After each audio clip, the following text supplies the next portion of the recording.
Je vous jure que je devrais être payée pour ce que je m'apprête à vous partager dans cette vidéo-ci. Avec le titre de la vidéo, tu es probablement dans une étape de ta vie où tu veux libérer du poids. Et peut-être que tu es curieuse face à l'alimentation intuitive.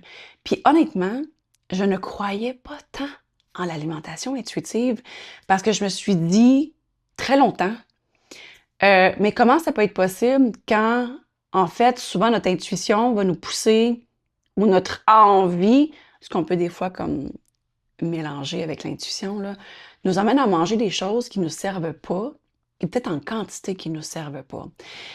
Puis j'ai changé d'idée depuis et je vais expliquer ce que c'est concrètement que l'alimentation intuitive. Donc ça, c'est après avoir lu pratiquement tous les livres de Jenny Roth. Je vous le recommande. Très, très bonne auteure, très bonne autrice. Mon Dieu, il faut dire autrice maintenant.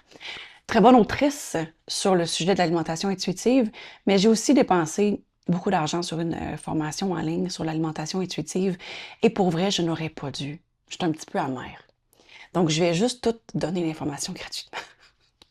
Parce que de toute façon, elle se trouve en ligne quelque part. C'est juste que là, je vais te mettre ensemble dans 5 étapes, OK?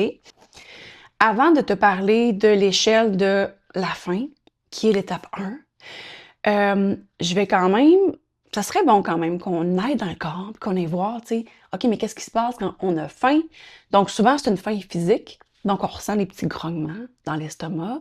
On sent un vide, qui n'est pas un vide émotionnel, qui est un vide, un vrai vide physique, là. Et, ben, il y a une réaction en chaîne qui se passe dans le corps.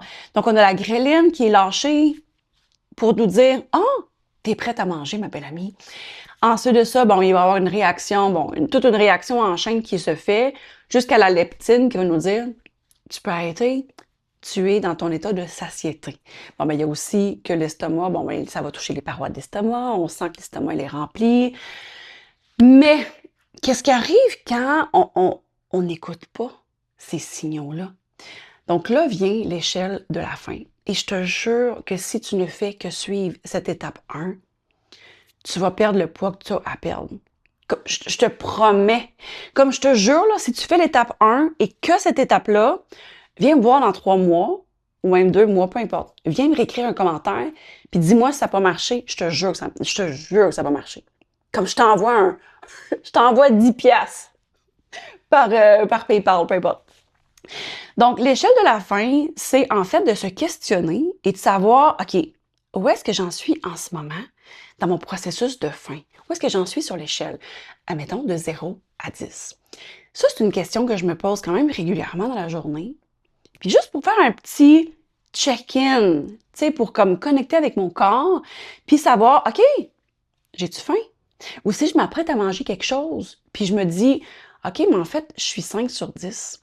Techniquement, mon corps n'est pas prêt à recevoir de la nourriture. Je vais attendre un petit peu pour que dans l'échelle de la faim, ben avant, je devrais peut-être vous dire, là, si 0, c'est comme ton estomac est complètement vide, et 10, il est complètement rempli à ras-bord, puis tu dois détacher tes pantalons, là, parce que ça a été un repas, admettons, de Noël ou Pâques, peu importe. Un gros repas de famille où tu abuses totalement. Ça, c'est 10. On veut pas aller à 10. On veut pas aller à 10. Ça sert à quoi d'aller à 10? Ça sert à rien. C'est juste désagréable. Et 0, c'est complètement stupide d'aller à 0 parce que là, notre ventre est complètement vide, qu'on a l'impression qu'il s'auto-digère. Évidemment, c'est pas vrai. Mais tu sais, qu'il s'auto-digère lui-même. Donc, idéalement, on se tiendrait de 2 à, je dirais un gros max 8, mais maximum 8 sur 10. Parce que de toute façon, si tu te rappelles que 10, c'est que tu débordes. Puis, une autre motivation qui va te faire peut-être éviter d'aller jusque-là, c'est que tu sais, quand tu fais un lavage et tu remplis ta laveuse avec tellement de vêtements que genre, tu as de la difficulté à fermer la porte. Est-ce que tu penses que le processus de lavage va se faire correctement? Tes vêtements ne seront pas tant propres que ça, tu sais, parce qu'il n'y a pas eu d'espace pour bouger. Bon, mais c'est un peu la même chose pour la bouffe dans ton ventre. Donc, si, admettons, tu remplis ton ventre à un niveau qui est comme la porte de sécheuse qui peut plus, la porte de laveuse qui ne veut plus fermer, bon, mais comment le corps va produire tous les sucs gastriques, puis qui va faire sa petite brassée de lavage, s'il n'y a pas de place pour le faire, comment la digestion peut se faire convenablement? Donc ça, 10, c'est terminé. On ne le fait plus. Bon, idéalement, ce serait comme un 7 sur 10, mais 8 sur 10, comme on est plein, puis on ne pense plus à manger, là, littéralement, là, il n'y a plus de place. Si on attend d'être à un 2 sur 10 pour manger, c'est que le ventre est assez vide, mais on n'est pas en train de mourir de faim. Donc, on a le temps de ressentir un petit grognement dans le ventre qui nous dit « OK, t'es prête à manger? Tu peux manger maintenant parce que ton corps a fait le signal, a fait son petit check-in, puis il dit « OK, c'est le temps qu'on mange de la nourriture. » Donc, si on ne ressent pas l'effet de faim, malheureusement, le corps ne peut pas enclencher jusqu'à la leptine. Qu'est-ce qui arrive si on mange, si on est à un 6 sur 10, puis on mange seulement par gourmandise, ou on mange parce qu'on est chez notre mère ou notre tante qui veut nous donner à manger, mais on n'a pas faim, mais que, tu sais, juste que dans la famille, admettons, c'est le langage de l'amour, la nourriture. Bon, ben, si notre corps n'était pas prêt à recevoir cet aliment-là, comment il peut faire le parcours de la gréline jusqu'à la leptine? C'est pour ça que quand tu manges, quand tu n'as pas faim, généralement, c'est là que tu manges le plus parce que c'est comme si ça perpétue le pattern de tout le temps manger. Tu vas finir par grignoter tout le temps parce que ton corps ne comprend pas. Il n'a pas compris parce qu'il n'a pas eu le temps de partir de la faim jusqu'à la satiété. Donc lui, il trouve, puis il y a comme un message d'erreur quelque part, tu comprends? Donc, la raison pour laquelle je te dis que si tu ne fais que cette première étape-là, puis tu fais rien d'autre, peu importe que tu manges du pain, que tu manges du gâteau, peu importe, OK? Ça n'a pas d'importance. Mais si tu attends de ressentir la faim dans ton corps pour le manger et que tu arrêtes de manger à un, admettons, 7 sur 10, je te jure que tu vas non seulement jamais prendre de poids, peu importe l'aliment que tu vas prendre, ou tu vas plutôt en perdre si tu as besoin d'en perdre. Et là, si tu te dis, admettons que là, je t'entends, tu te dis, oui, mais comment savoir qu'on est un 8 sur 10 ou un 7 sur 10 ou un 6 sur 10? Ça, c'est comme l'intuition. Plus tu pratiques, plus ça devient instantané. Comme en te parlant, là, je me connecte à mon corps et je sais que je suis un 6 sur 10 en ce moment. Je suis un 6 sur 10, j'ai bu un smoothie avec, j'avais des bleuets, une demi-banane, de la protéine à la vanille, j'avais un peu de yogourt grec parce qu'il m'en restait un peu, là, je voulais pas le gaspiller, je l'ai mis dedans. J'ai mis une petite cuillère à café de beurre d'amande. C'est tout. Ah, des épinards. Et les épinards. Pour vrai, là, j'ai tout ce qu'il me faut là-dedans, là. Et je me sens rassasiée. Puis ça va être comme ça jusqu'à ce que ce soit le temps de manger, là. Mais dans plusieurs heures, tu comprends? Donc là, je suis un 6 sur 10. Donc, en aucun cas, je devrais manger. Tu comprends? Donc, je vais attendre, peu importe ce que je vais manger, et peu importe l'heure. On s'en fout de l'heure, OK?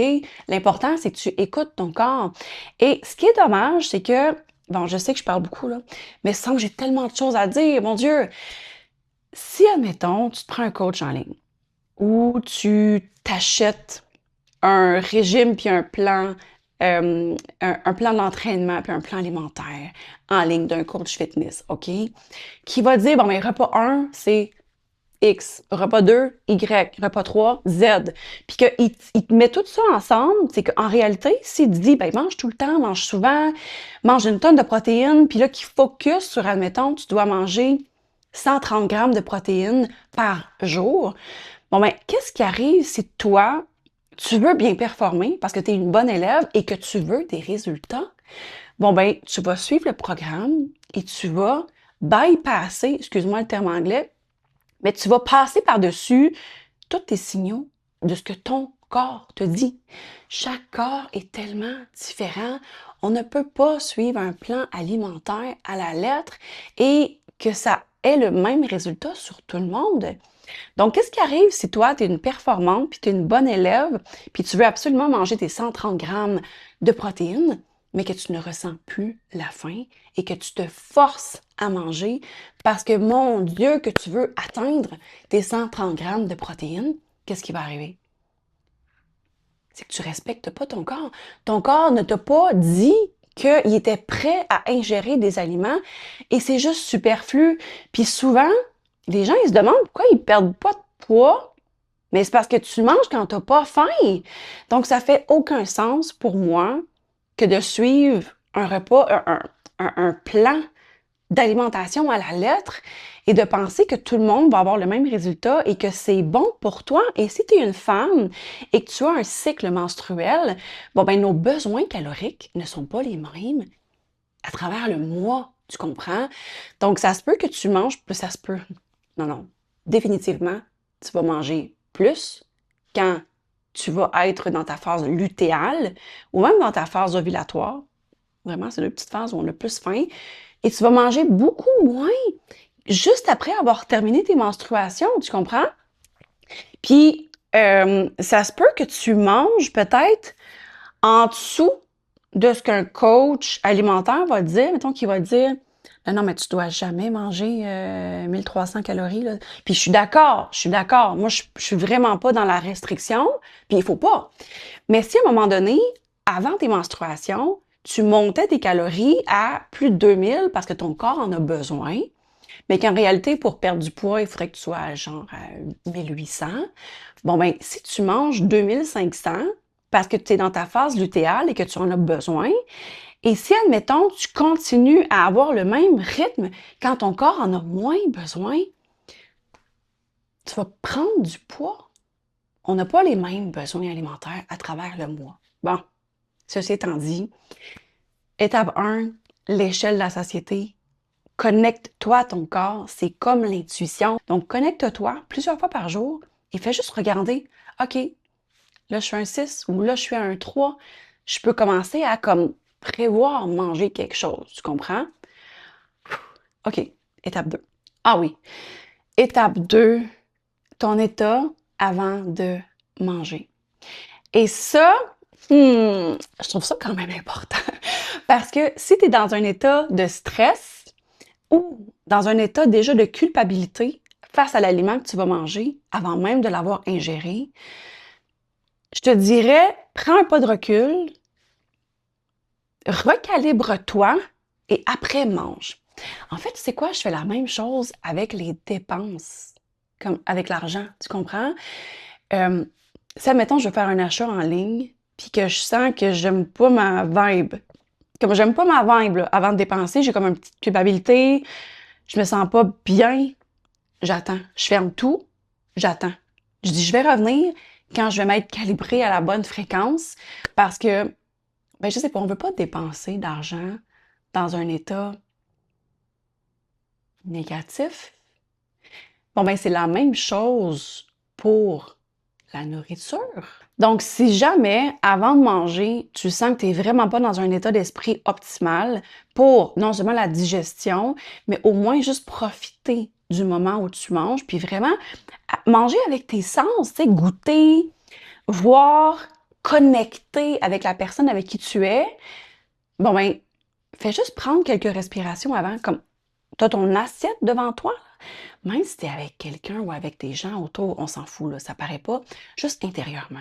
Fais juste comme prendre quelques respirations où, tu sais, tu emplis ta cage thoracique, puis ton ventre, puis tu dégonfles, puis tu sais, juste pour avoir un rythme respiratoire qui va être beaucoup moins comme superficiel, comme qui, tu sais, il y a beaucoup de gens qui respirent seulement d'ici, là. Bon, ben, juste te connecter avec ta respiration quelques secondes va avoir un impact phénoménal. Parce que je suis convaincue que ça a un impact aussi sur notre façon de digérer les aliments et de l'emmagasiner. Étape 3, ta relation avec la faim. J'ai déjà eu une cliente qui avait peur d'avoir faim. Puis ça m'a emmené beaucoup de questionnements. OK, bon, des fois, là, j'ai pas fait de psychologie à 5 sous, là. J'ai pas été voir, mettons, mais est-ce que c'est dans son enfance? Est-ce que c'est. Parce que visiblement, c'est déclenché par quelque chose. Tu comprends? Mais c'est de juste connecter avec toi puis de savoir, OK, c'est quoi ma relation avec la faim? Quand tu as un peu faim, est-ce que tu paniques? Est-ce que tu perds tes moyens? Est-ce que tu as un sentiment d'urgence? Ça, j'aurais pu le mettre aussi dans l'étape 2 de sentiment d'urgence parce que j'ai remarqué que quand j'ai un sentiment d'urgence pour acheter quelque chose en ligne, puis je suis comme « Ah, ça me le prend, je veux l'acheter », bon, ben c'est la même chose avec la nourriture. Si jamais j'ai un sentiment d'urgence à manger un aliment X, puis on va se le dire, c'est souvent comme un aliment particulier, tu sais. Si j'ai un sentiment d'urgence, que ce soit pour la bouffe et l'argent, je sais que je suis dérégulée. Donc, il faut prendre le temps de se réguler. Donc là, pour revenir à l'étape 3, là, c'est bon de faire de l'introspection pour savoir, OK, mais c'est quoi ma relation avec la faim? Et c'est quoi ma relation avec le fait d'être rassasiée? Est-ce que, tu sais, tantôt, je parlais de la faim physique et non comme d'avoir un vide émotionnel, là. Mais c'est de savoir qu'est-ce que ça déclenche en nous quand on a faim et de juste observer quelques secondes, OK? Donc, avant de passer à l'action, puis de réagir à ce déclencheur-là, peu importe ce que c'est pour toi, fais juste t'arrêter. Pense à t'arrêter. Je te jure que tu vas probablement pas penser 100% des fois, à tous les jours, mais une fois de temps en temps, c'est déjà une victoire.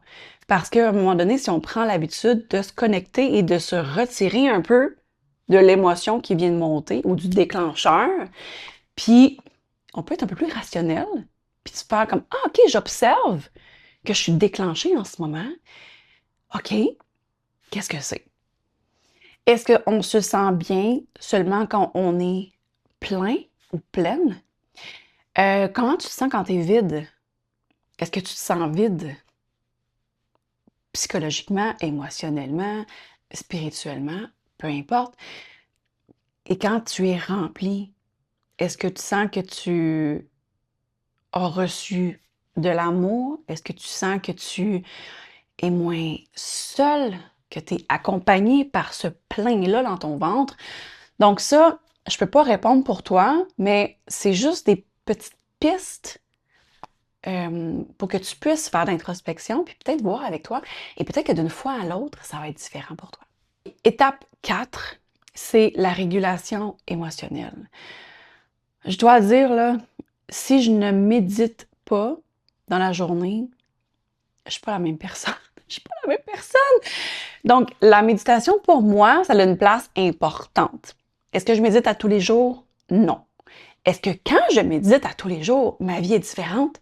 Oui.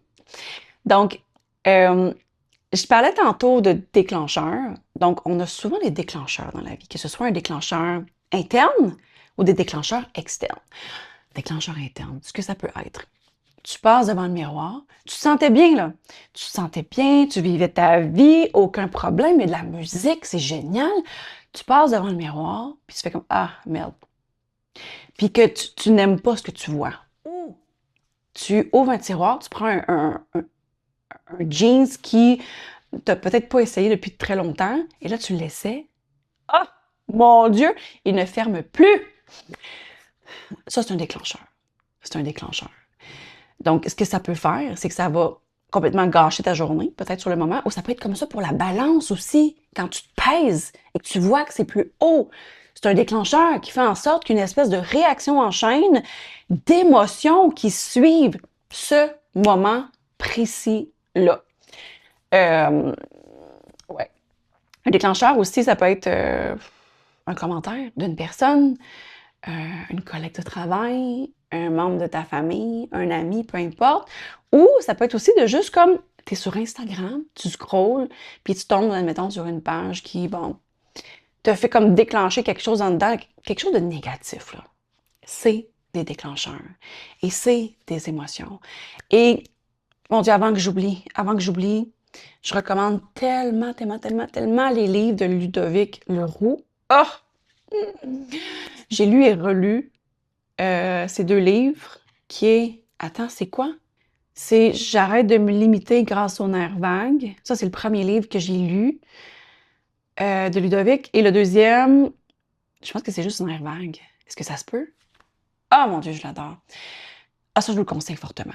Puis, en fait, ce qu'il va nous dire, c'est d'être plus souvent en ventral. Donc, quand on est plus en ventral versus en sympathique, bon ben, on est beaucoup plus, de un, on va beaucoup mieux digérer, on va être beaucoup plus en paix et peut-être moins envahi par tous les stimuli externes. Et je pense pertinemment que la perte de poids est beaucoup plus facile, plus souvent on est en ventral. Est-ce qu'on va pouvoir éviter de se faire déclencher par quelqu'un ou quelque chose? Absolument pas. On vit sur Terre et on est entouré de déclencheurs. Par contre, le plus souvent où on prend du temps pour se réguler notre système nerveux, ça peut être aux toilettes, hein? Pour vrai, quand tu fais pipi, de juste faire quelques respirations. Moi, j'aime bien faire le 4-6-6. Donc, 4 secondes d'inspiration, 6 on garde, 6 on expire, puis je fais ça 3 minutes. Donc, j'ai un petit minuteur sur mon téléphone, je pars ça 3 minutes, puis je fais mes 4-6-6, ou j'ai un minuteur de 5 minutes aussi, où je fais comme de la cohérence cardiaque. Donc, à tous les jours, je fais quelques trucs. Il y a aussi d'appuyer ici sur la poitrine. Ah, juste, je le fais, puis ça fait tellement du bien. Ça a un peu l'effet des couvertures avec un poids dedans là, pour l'anxiété. Donc, juste une fois de temps en temps, d'appuyer sur le cœur comme ça, là, oh, ça fait tellement du bien! J'aime beaucoup le tapping, le EFT tapping. Des fois, bon, ben, je le dis avec des affirmations, mais je le fais aussi avec rien. Si je me sens un peu stressée, j'appuie sur les méridiens, puis je fais juste comme 3-4 tours, là, puis comme, ça y est, je me sens tellement mieux. Mais vous pouvez aussi l'utiliser, je le dis-tu dans une autre vidéo, ça? Parce que je ne veux pas tout vous mélanger, là. Mais si vous aimez le EFT tapping, oui, il y a des vidéos de EFT sur YouTube, sur pas mal tous les sujets, mais vous pouvez aussi personnaliser votre EFT tapping. Vous pouvez, admettons, demander à peu importe laquelle intelligence artificielle vous utilisez, vous dites, OK, j'ai cette problématique-là, je veux la régler. Bon, ben, fais-moi un script de EFT tapping. Puis là, comme ça, vous avez vraiment votre script fait pour vous. Puis vous le suivez. Puis vous allez voir qu'il y a tellement de différences. Bon, ben, écoute, il y a plein de choses, là. Il y a plein d'exercices pour nous réguler. Si jamais vous voulez que je fasse une vidéo juste sur ça, ça va me faire plaisir. Dernière étape. 5e étape, cessez de mettre des aliments sur un piédestal. Bon, ça, c'est un processus parce qu'en quelque part dans notre vie, on a catégorisé les aliments comme étant nocifs et d'autres comme étant bons. Puis, de cesser de mettre des aliments sur un piédestal, je pense que c'est, avec l'étape 1, là, ben en fait, elles sont toutes importantes, les étapes sont toutes importantes. Mais ça aussi, ça transforme une vie. Parce que, je vais prendre l'analogie de la station d'essence, OK? Si, admettons, la station d'essence en face de chez vous, met une grosse pancarte, puis il va dire « Aujourd'hui, l'essence est gratuite ». Qu'est-ce que tu vas faire? Oh mon Dieu! Là, tu vas prendre ta voiture, tu vas remplir à ras-bord et tu vas revenir avec les espèces de galons, là, les trucs, là, les trucs, là, pour mettre de l'essence dans la voiture. Admettons, bon, ben, t'as des trucs, bon. Tu vas en remplir plein. Tu vas dire, OK, c'est correct, là, je peux mettre ça de côté, puis je vais être bonne pour le reste de la semaine, lui, et plus, tu sais, la semaine suivante. Mais là, le lendemain, une autre pancarte. L'essence est gratuite encore aujourd'hui. Là, tu fais, mon Dieu. Mais t'en as plein, là. Tu fais, qu'est-ce que je fais? Est-ce que j'en prends d'autres? Est-ce que je la stocke? C'est peut-être un exemple boiteux parce que je sais que l'essence, après un certain temps, est pas tant optimale, là. Bref. C'est une image, OK? qu'est-ce qui va arriver? Tu vas stocker encore plus d'essence, encore, puis tu vas dire, ben là, c'est l'abondance, là. C'est l'abondance partout. J'ai pas besoin. Et tu vas y retourner quand tu vas en avoir besoin, quand tu vas avoir utilisé tout ce que tu avais.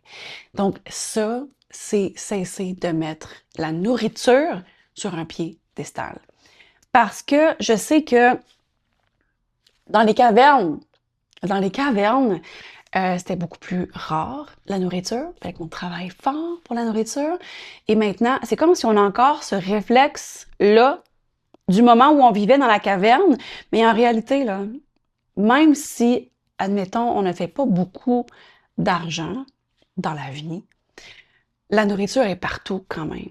Puis, malheureusement, ce qui est souvent le moins cher, c'est de la bouffe ultra transformée. Donc, tu sais, même ceux qui sont dans la pauvreté, ils vont se manger des ramen à 50 sous. Je veux dire, peu importe ton niveau d'argent, tu peux trouver de la nourriture un peu partout, généralement.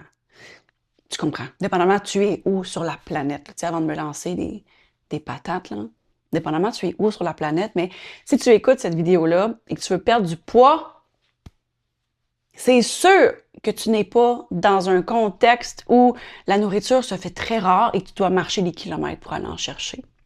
OK, on va mettre ça au clair. Donc, voilà. C'est sûr que j'ai tellement d'autres choses à dire. Tu sais, j'arrête pas de parler. J'ai d'autres choses à dire, donc c'est sûr qu'il va y avoir d'autres vidéos qui vont suivre. Mais si tu aimes les formats audio, j'ai mon podcast, Oser. J'ai l'épisode, attends voir, 33, 41, 43, où je dis pas mal de trucs, pas mal cool. Et sinon, ben, je te dirais abonne-toi, parce que j'ai d'autres vidéos comme ça qui s'en viennent. Et, ben, n'hésite pas à me dire n'importe quoi dans les commentaires. Parce que je veux juste te lire, puis je veux voir si, au moins, ça a eu un impact sur toi. Donc, je t'embrasse. À la prochaine!